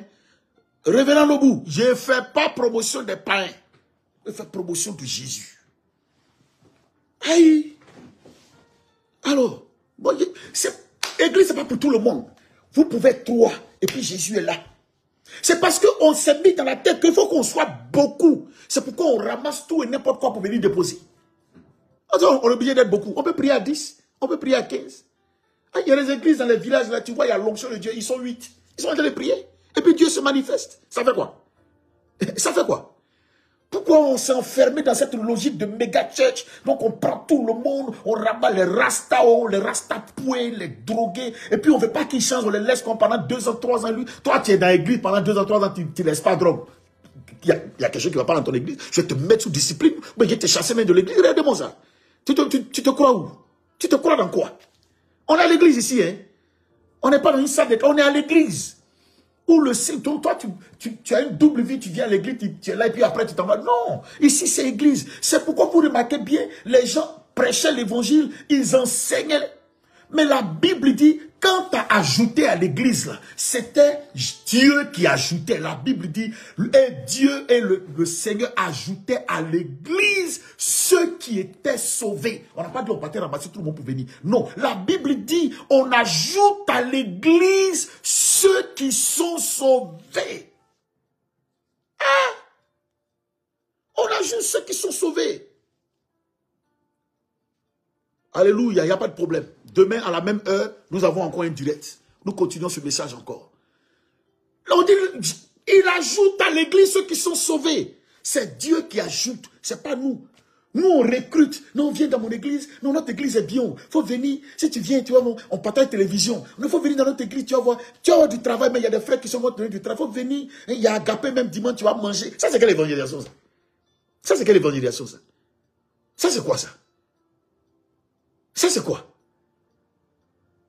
J'ai connu la conversion de l'enfance. Moi, j'ai connu la conversion de l'enfance. Début des années 80. J'ai connu la conversion de l'enfance. J'ai connu la conversion de l'adolescence, j'allais dire. Et frère, j'ai vu un peu quand on allait à l'église. La première église dans laquelle j'ai mis pied, quand j'étais à Biétry en 1983, est l'église des Assemblées de Dieu. Et frère, je suis allé à l'église. Oh non. Mais quelle présence de Dieu! Quelle présence! Vous savez, les gens avaient du respect pour Dieu. Il y avait une telle présence de l'esprit. Vous voyez, non? Mais une telle présence de l'esprit. Ah!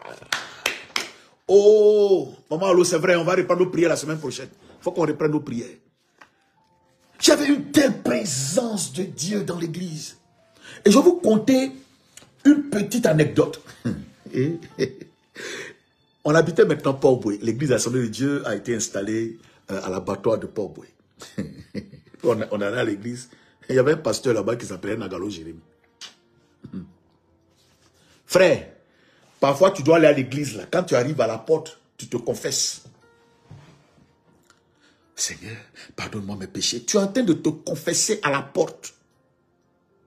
Je répète, tu es en train de te confesser à la porte. Parce que quand tu rentres, il y a la parole de connaissance. Toi qui es là-bas, tu as volé hier. C'est clair devant tout le monde comme l'eau de roche. Quand tu n'es pas trop convaincu que le Seigneur t'a pardonné, tu t'assois dehors pour faire ton culte. Tu t'assois sur les cailloux pour faire ton culte. Tu n'es pas trop sûr que, on dirait, ton pardon n'a pas été accepté de façon bien, tu sais que tu n'es pas trop propre. Tu t'assois dehors là-bas, puis tu es en train de te repentir pour ne pas te faire épingler ou attraper par le Saint-Esprit dans la salle. Je vous dis la vérité. J'avais la passion du Seigneur Jésus. La passion de la présence de Dieu. La passion de l'onction de Dieu. Alléluia. Avant d'arriver à l'église, là, tu as déjà fait culte à la maison.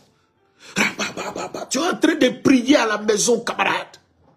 Tu es en train de prier à la maison. Tu te mets en règle devant Dieu avant même d'aller à l'église.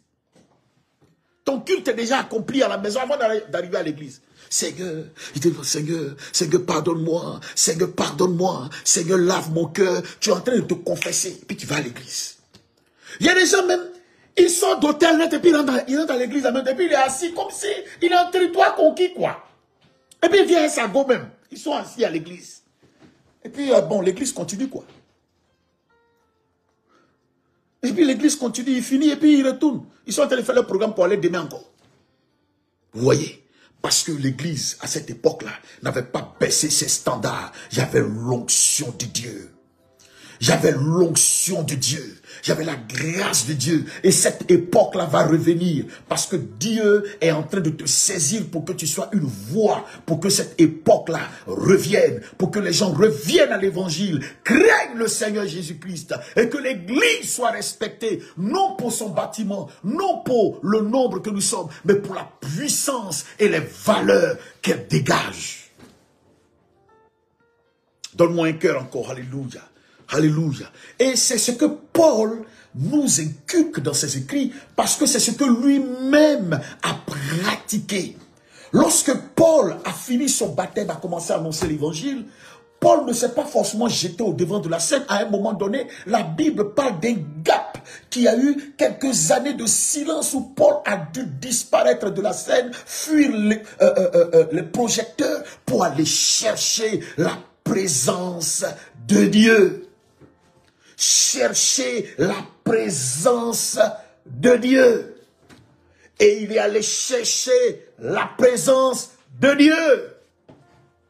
Il s'est enfermé.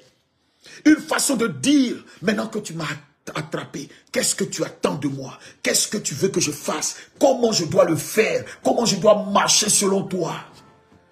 Camarades, je veux marquer un stop là pour vous dire ceci. Ne jouez pas avec votre vie chrétienne. Ne jouez pas avec votre vie chrétienne. Alléluia, merci, révérend.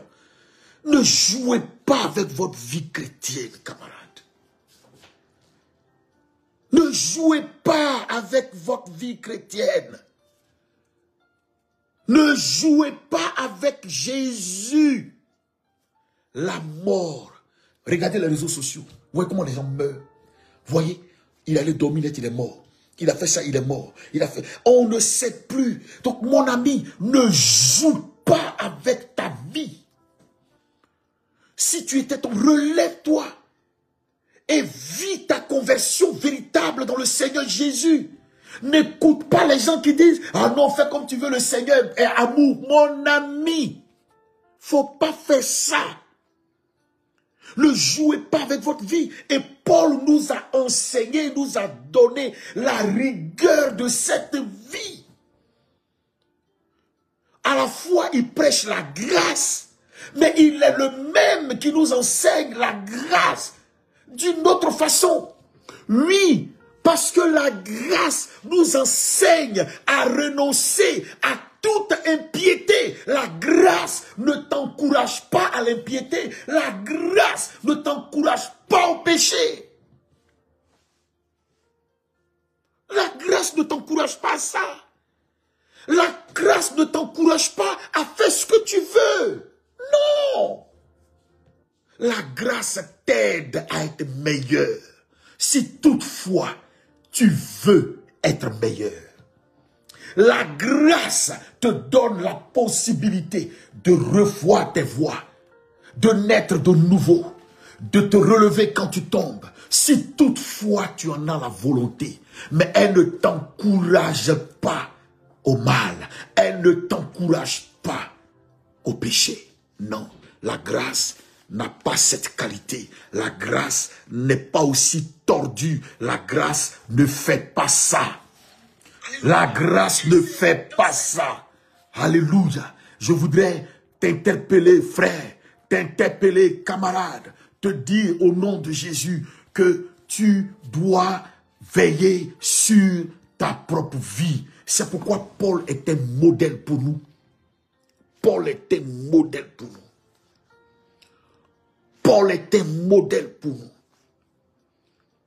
Ce n'est pas l'église que tu fréquentes qui fait la différence. C'est ta relation avec Dieu. L'enseignement que tu reçois. La façon dont tu le mets en pratique. Alléluia. Alléluia. Oui, frère, c'est la vérité. Ils sont à la recherche de l'unanimité. Alléluia. Regardez donc la démarche de Paul. Quand Paul rentre dans cette intimité qu'il ressort, il va nous donner des exemples. Et c'est pourquoi je dis, certains théologiens disent que Paul a rendu, selon eux, l'approche de Dieu difficile. Non, il a rendu l'approche de Dieu beaucoup plus aisée. C'est-à-dire qu'il nous a dit les choses de façon claire pour qu'on les comprenne. Il nous a dit comment on doit vivre, comment on doit se comporter. Il a pu nous sortir. Bassimouna, comment tu vas? Il a pu nous sortir. Comment dire, les interdits, les limitations, les lignes rouges, les lignes de démarcation. Il a pu nous définir les standards. Oui, si tu lis Paul, tu vas comprendre. C'est pourquoi ne soyez pas complexés quand les païens parlent de vous. Vous vous croyez pour que oui, on se croit. Tu vas nous faire quoi?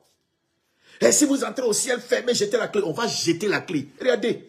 Je pense que quand tu vas nous dire, ça nous fait quoi? On va jeter la clé. On va jeter la clé. Puis c'est les païens là qui aiment se mêler des débats des chrétiens. On va jeter la clé. Et puis ça va faire quoi? Regardez. C'est pas un moment où on a donné la clé. Je vais fermer puis les jeter dans la mer. Tu vas les chercher dans là-bas. Quand vous demandez, vous croyez, vous prenez pour qui? Mon ami, ça ce n'est pas ton affaire. On dit change. C'est tout. C'est tout ce qu'on t'a demandé. On dit de changer. On dit de changer. C'est tout ce qu'on t'a dit. Alléluia. Frères et sœurs, je nous en prie. Je nous en prie. Paul nous a montré tout ce mécanisme-là afin qu'on puisse accepter le Seigneur. Et tout le monde afin qu'on puisse marcher dans les voies du Seigneur.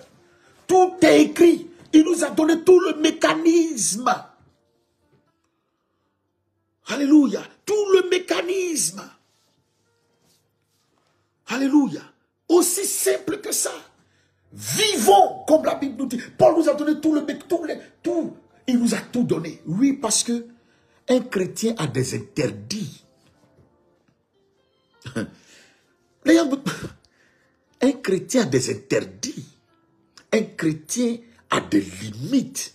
Un chrétien a des règles. Un chrétien a des principes. Ah non, Dieu n'est pas une poubelle pour accepter n'importe quoi. La vie chrétienne n'est pas un dépotoir. Oui, il y a des règles, mon ami. Oui, il y a des règles.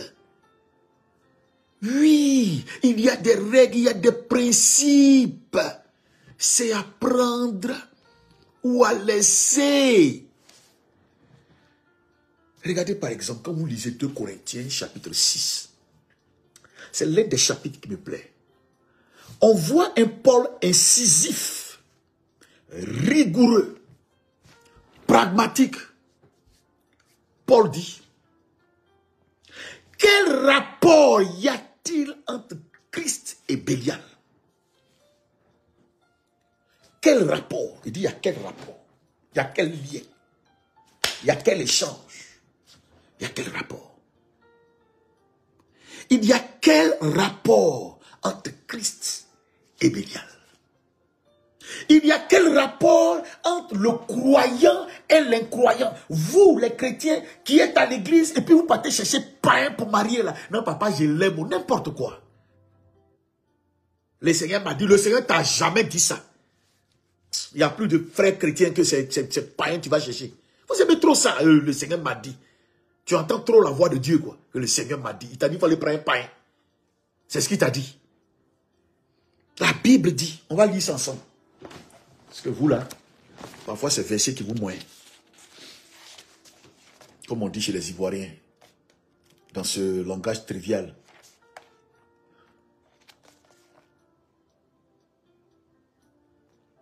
C'est bon? Lisons ensemble.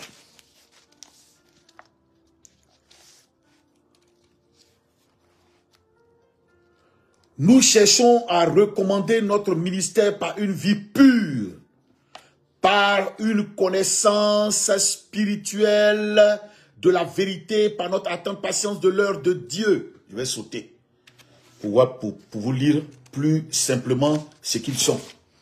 Lisons 2 Corinthiens.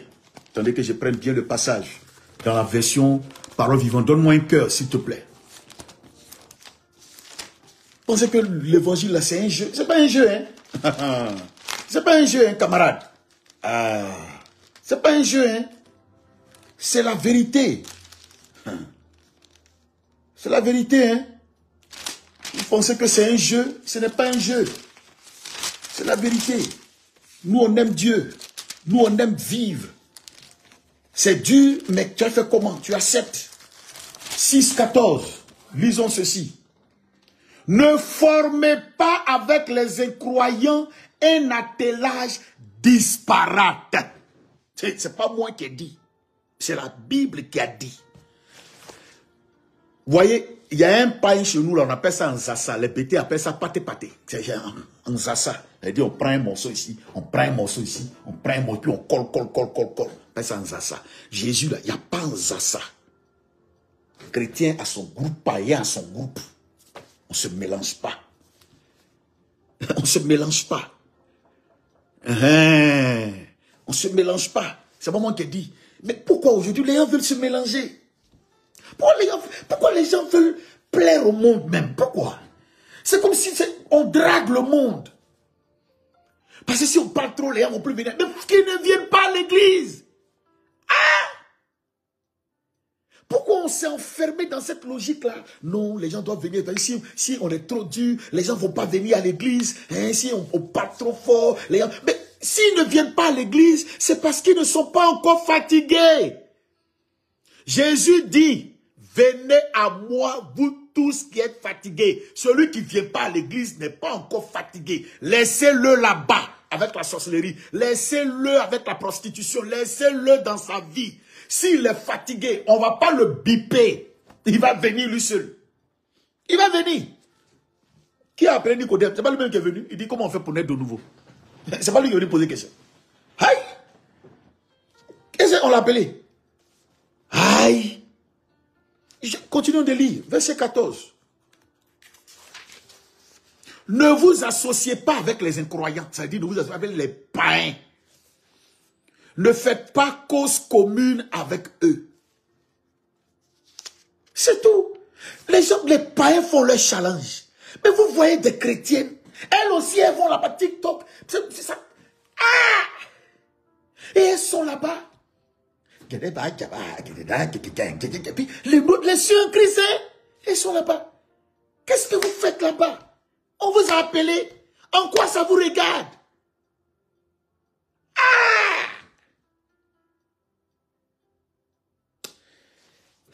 Seigneur Jésus.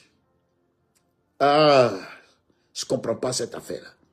Il y a eu beaucoup de chrétiens là-bas, ils étaient beaucoup. D'autres m'ont partagé. Ben on dit, je relis, peut-être tu ne comprends pas bien. Ne vous associez pas avec les incroyants. Ne faites pas cause commune avec eux. Ne vous mettez pas sous un même joug avec les incrédules. On dit, ne faites pas la même chose avec eux. Ne faites pas les mêmes choses qu'ils font. C'est ce que la Bible dit. C'est ce que la Bible dit. Et puis quelqu'un n'a pas appelé Zachée. C'est vrai en plus. Zachée lui-même, il est monté sur l'arbre. Quand Jésus a fini de parler, il dit, je rembourse ce qu'il a volé. C'est toi seul tu vas te confesser. On va te faire, toi seul tu vas te confesser. Continuons de lire. La Bible dit, en effet, comment concilier la justice et l'injustice? Le Christ peut-il s'accorder avec le diable? Quelle association le croyant peut-il avoir avec l'incroyant? Le temple de Dieu peut-il contracter des alliances avec les idoles? Or, nous sommes le temple de Dieu vivant, Dieu lui-même l'a dit. Frère, voilà ce que la Bible dit de nous. Et c'est ce mécanisme-là que Paul nous apprend tous les jours. C'est pourquoi je suis choqué. Je ne comprends pas que depuis des années, des gens sont à l'église. Mais même par leurs réseaux sociaux, vous pouvez savoir qu'ils ne sont pas des chrétiens. Vous pouvez savoir qu'ils ne sont pas, qu'ils sont des païens, mais qui sont déguisés en chrétiens. C'est ça, c'est là qu'il nous a montré. Peut-être avant on ne savait pas, maintenant on sait mieux. Il y a une là, qui avait son concert même, je crois c'était, comment on appelle ce... Il fait du zouglou là, oh, comment on l'appelle? Oh, il a fait un concert, on appelle... Yabongo, voilà. Il avait un concert. La sœur là, Chaque jour, quand j'ouvre mon Facebook, elle est en train de faire promotion. Venez où, venez où, venez où, ça a tué, il y a bongo, et puis en même temps, elle partage l'affiche. Je l'ai jamais vu partager l'affiche chrétienne, hein? Elle partage des affiches. Venez où, il y a bongo est là-haut. Il va faire concert, il y a bongo, puis la musique, elle danse. Je disais, moi, elle la voyait, je passais, chacun est libre de faire ce qu'il veut. Et puis après le concert, quelques jours après, peut-être que le concert était fini, c'est la sœur là qui m'écrit. Bonjour papa. Je dis, bonjour ma fille. Ah, papa, vraiment, je veux que tu pries pour moi. Attends, j'ai un petit blocage. Mais, imaginez la réponse. J'étais énervé. Il lui a dit, tu es bien. Va chez ton matin, il va prier pour toi. Regardez-moi ça. Va, il va prier pour toi. Pourquoi qui va prier pour toi? Je ne prie pas pour toi. Je lui ai dit, ça cache. Va, il va prier pour toi. Ou il va voir, il y a bongo, il va prier. Carrément, regardez là. Et toi, tu vis, tu te mêles des choses, des païens, tu fais, et puis tu finis, puis c'est moi qui prie. Je suis ton prière. Regardez là. Tu ne me donnes même pas offrande, et puis tu veux qu'il prie pour toi. Regardez. Il faut prier pour moi. Je dis, je ne prie pas, hein. Il faut aller où tu as fait ton conseil, là. Ils vont prier pour toi. Je suis cash dessus. Quand tu fais tes trucs, je te vois. Il faut venir me demander de prier. Je ne prie pas, hein. Ni aujourd'hui, ni demain. Parce que tu n'as pas encore compris. La prière, là. Moi, je ne suis pas un marabout, hein. Ou bien qu'ils t'écrivent, allô papa, tu le vois, il vit dans les bars, et papa, tu n'as pas une parole pour moi. Je sais pas, moi je ne suis pas Alagui, hein. Moi je ne suis pas marabout, hein. Je suis pasteur. Moi je ne suis pas marabout. Je t'informe que je ne suis pas marabout. Mon premier réflexe là, c'est de t'annoncer Jésus. C'est comme ça que j'ai été formé. C'est ce que la Bible me dit. C'est ça que j'ai été fait. Je ne suis pas marabout, hein. Qu'est-ce que tu vois? Je ne vois rien. Je vois que tu vas aller en enfer. C'est ça que je vois. Aidez-moi ce que Dieu, papa, tu n'as pas une vision. Je n'ai aucune vision. Et vous les païens, comme ça, vous vous levez, vous partez, puis les prophètes ont prophétisé sur vous. Ils ne voient pas que vous êtes un converti. Je vois que tu vas avoir l'argent. Je ne vois rien de ce que tu vas avoir. Je vois que tu vas aller en enfer. C'est ça que je vois. Regardez. Et on a habitué les gens à ça. On les a habitués à ça. Le gars, il est païen, il arrive à l'église. Lève-toi. Je vois que tu vas toucher beaucoup d'argent. C'est ce que Jésus lui aurait dit.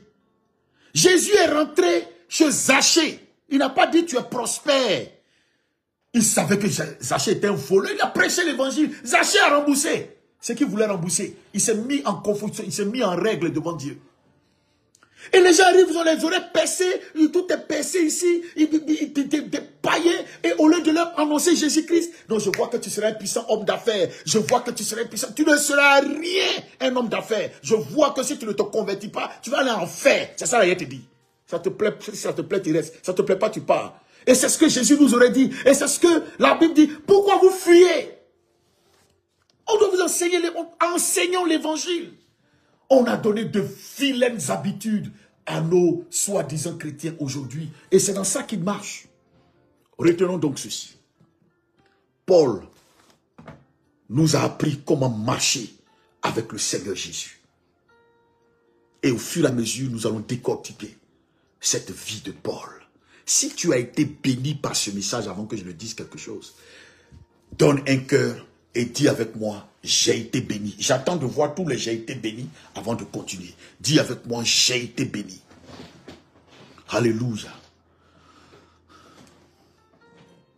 Alléluia. Dis dans le cœur et puis dis avec moi, j'ai été béni. C'est cette phrase-là que je veux lire. Si tu as été vraiment béni. Ça peut t'énerver, mais c'est l'évangile. Ça peut t'énerver, mais c'est l'évangile. Dis avec moi, j'ai été béni.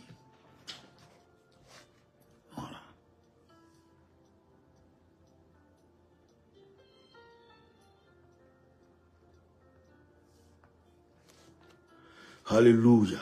Karabo shakaya la baba baba. Reboto papa papa. Les karaba. Dis avec moi, j'ai été béni. Et je vais vous donner un truc qui va vous faire rire. Vous pensez que Jésus est là pour plaisanter avec nous? Vous pensez, et il faut comme si Jésus est serré d'eux, quoi. Et puis c'est eux qui veulent dicter les règles. Regardez-les. Tu ne connais pas encore l'enfer. Tu vois, c'est parce qu'on ne va pas essayer pour revenir. Tu vas voir. Vous jouez à l'enfer. L'enfer. Mon ami, moi je ne veux pas aller en enfer. Hein. Pardon. Je ne sais pas si, je ne sais pas quand est-ce que Dieu va m'enlever, je ne sais pas quand. Mon ami, je veux être prêt à tout moment pour être sauvé. C'est à ça que je m'attelle. Voilà. Jésus un jour disait, et on finit par la Jean 6, verset 65. Et il disait, et Jésus parle, c'est pourquoi je vous ai dit que nul ne peut venir à moi si cela ne lui a pas été donné par le Père. Verset 66. Dès lors, plusieurs de ses disciples se retiraient en arrière et cessaient d'aller avec lui. Voilà des gens à qui on dit la vérité. Et puis eux disent, viens plus à l'église. Il y a des gens qui sont comme ça. Hein. Ils sont à l'église, on prêche. Votre église, moi je ne vais plus là-bas. Mon ami, il ne faut plus venir. Oh. Ne viens plus. Il faut rester à la maison. Que ça va nous faire quoi? Parce que tu penses que si tu ne viens pas à l'église, Jésus n'est pas Seigneur. Il est Seigneur. Il est Dieu. Il est assis sur son trône. Tu ne vas pas prendre son fauteuil. Tu ne vas rien annuler de ce que nous savons. Et quand les gens commençaient à se retirer de Jésus, Jésus n'a pas appelé un pour dire non, ne partez pas, venez, on va s'arranger. Aujourd'hui, les pasteurs veulent s'arranger avec les fidèles. Non, ça va aller, c'est qu'elle suit un peu. Quel un peu? Il n'y a pas un peu. Soit tu laisses, soit tu quittes ici. Il n'y a pas un peu, hein. Tu es Woubi, tu viens à l'église, on dit tu es Woubi, tu dis que non, tu as fait un peu. Et puis toi, tu as fini les garçons de notre église. Pardon, hein, pardon. Si tu es fatigué, que tu es venu, c'est que tu peux laisser Woubi, on va t'aider à laisser. Hein? Continuons. La Bible dit, dès lors, plusieurs de ses disciples se retiraient en arrière et cessèrent d'aller avec lui. Jésus dit aux 12, et vous partez pas aussi? Et vous ne partez pas aussi? Pierre dit, ah, on va où? C'est toi qui as les paroles de la vie. On va aller où? On va aller où? On va aller où? Quand je suis entré, comme je vous ai dit tout à l'heure, la première fois au AD, c'était en août 83, quand je suis rentré. Le message là m'a chicoté. J'ai connu la conversion de l'adolescence. Le message m'a pissé. On ne m'a pas demandé pardon. Hein. Quand on a lancé l'appel quelque temps après, je suis venu. Je dis, je vais me convertir. Je suis allé, je suis revenu. Je suis revenu encore. Moi seul, j'ai marché de Cité Grand Moulin d'Abidjan jusqu'à Assemblée de Dieu. Je suis parti. Je dis, je suis venu. Toi, tu es petit, il dit, j'ai accepté le Seigneur. Le message m'a mis. Le message m'a chicoté. On ne m'a pas demandé mon avis. Ça m'a bé. J'ai pris ça comme ça. C'est ce que les disciples ont dit. Ça nous chicote. Mais on va aller où? Tu as les paroles de la vie. Souvent tu es assis à l'église, le message t'allume. Mais tu es assis. C'est toi qui es serré. C'est toi qui cherches Jésus. Donc oui, tu ne vas nulle part. Tu vas accepter les réprimandes. Tu vas accepter le sermon. Tu vas accepter la chicote. Oui, tu vas accepter. C'est Jésus. Tu vas accepter. Tu vas accepter. Les disciples disent, on ne va pas. Hein? C'est toi qui as les paroles de la vie. Non, non, on te suit. Si tu veux, il faut dire ce que tu veux, on te suit. Donc on n'est pas là pour demander pardon à quelqu'un. Vous pensez que si les disciples voulaient partir, Jésus allait demander pardon. Donc vous amusez le Seigneur. Il y a un qui a fait ça, Luc chapitre 18, vous vous souvenez de lui, le jeune riche. Il dit, que me faut-il pour gagner le royaume des cieux? Jésus lui dit ce qu'il faut, et puis il s'énerve, il s'en va. Vous avez vu, Jésus lui a dit, viens, non, on va s'arranger un peu, ça va aller. Il a laissé partir, il ne parle même plus de lui. C'est à prendre ou à laisser. Toi, tu es un païen, puis tu dis à celui qui prie mon père. Moi, ce n'est pas ton père spirituel, hein. Non. Toi, tu as vu chien qui dit que c'est poulet qui est son enfant. Ou même qui a dit que c'est poulet qui est son enfant. Moi, je ne suis pas ton père spirituel. Hein. Je ne suis pas père spirituel d'un païen. Hein. Si tu es mon fils, tu sais que tu es chrétien. Tu ne mets pas au païen au monde. Pourquoi? Et ils sont assis à la maison. Et puis, il faut me coacher. J'ai besoin d'un mentor. Non, tu as besoin de Jésus. Tu n'as pas besoin d'un mentor païen. Tu as besoin de Jésus. Tu as besoin de Jésus. Tu n'as pas besoin d'un mentor. On fait quoi ça? Toi, tu n'es pas chrétien, c'est toi qui cherches d'un mentor qui va m'encadrer dans mes affaires. Non, tu as besoin de Jésus. Que Dieu vous bénisse. Que Dieu bénisse vos vies. Pour ceux qui veulent donner une étoile, donnez une étoile. Pour ceux qui veulent faire une offrande, c'est vous qui... Vous pouvez faire votre offrande. Que le Seigneur vous bénisse. Nous avons rendez-vous aujourd'hui à 6h30 d'Abidjan, 7h30 de Paris, 1h30 de chez moi. Nous avons rendez-vous sur ma page Facebook. Arsène qui prépare ici, ma page Facebook. Si tu n'es pas abonné, il faut chercher. Voilà, je suis habillé en costume bleu, façon, voilà. Il faut aller t'abonner là-bas. Et puis, ça va te notifier qu'il y a le direct. C'est un très puissant message, une révélation que je vais enseigner. Je fais 2 directs par jour, donc sur ma page et ici. Et là-bas, c'est les prières matinales, prières et méditation matinales sur ma page. Prière et méditation matinale. Donc, quand tu finis ici, là, tu cours, tu t'abonnes sur la page rapidement, tu t'abonnes là-bas. Et puis, quand on commence le direct le matin pour la prière et la méditation matinale, tu es là. Donc, 6h30 d'Abidjan, 7h30 de Paris, nous nous connectons pour pouvoir méditer la parole et pour prier ensemble. Ce matin, c'était fort. Nous avons prié ensemble. Il y avait la grâce et la puissance de Dieu. Je vous recommande d'aller réécouter le message sur ma page. Que la grâce, la paix et la puissance de Jésus-Christ soient sur vous. Pour aujourd'hui, c'est fini. Rendez-vous demain à la même heure sur ce profil. Que Dieu vous bénisse. Pour vous qui voulez bénir le prophète, faire votre offrande, vous savez, vous pouvez écrire inbox. Que la grâce et la paix de Dieu soient sur vous. Soyez bénis.